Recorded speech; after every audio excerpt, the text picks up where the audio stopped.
एकच म्हणायचंय, हे कितपत योग्य आहे?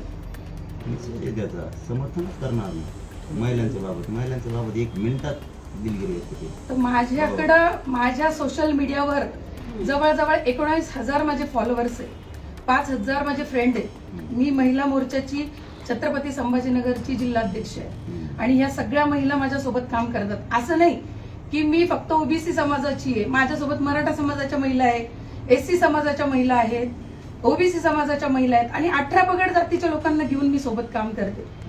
मग आज आरक्षणाचा विषय सोडून ज्यावेळेस एखाद्या, जसं तुम्ही म्हणताय की आम्हाला मत मांडायचा अधिकार आहे, मग आम्हाला स्वतः तो अधिकार नाहीये का महिला म्हणून मत मांडायचा?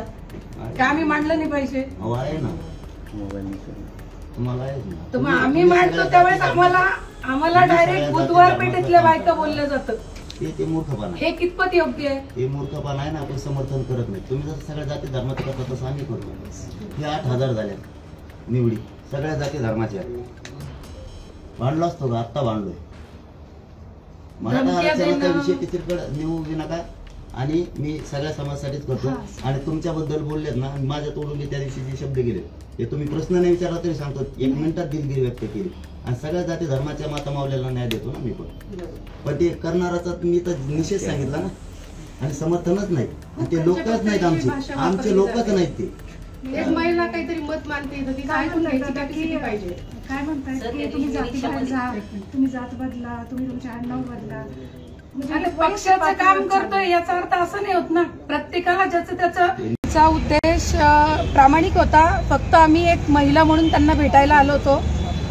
त्यांच्या तब्येतीची विचारपूस तर रोज लोक घेत आहेत, पण काही राजकीय वातावरण बिघडल्यामुळे आम्ही आजपर्यंत येण्याची हिंमत नाही केली की आम्ही जर आलो होतो विनाकारण काही वाद नको पेटायला म्हणून.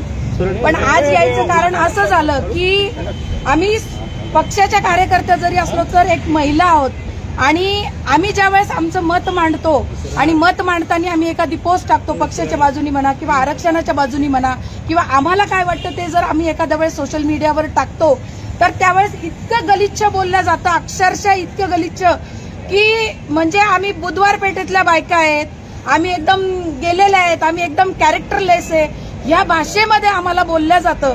आणि या गलिच्छ भाषेमुळे आम्ही त्याच्यावर काय कारवाई करावी किंवा मग आम्ही कुणाकडे जावं, तर आम्हाला एक मार्ग वाटला की एक आपण जाऊन की संविधान म्हणजे काय आणि महिलांचा कायदा म्हणजे काय हे त्यांना सांगावं आणि त्यांना भेटून ते संविधान द्यावं, म्हणून आज आम्ही त्यांना भेटायसाठी आलो होतो. लोकशाही मराठी ऐका, पहा, जागरूक रहा.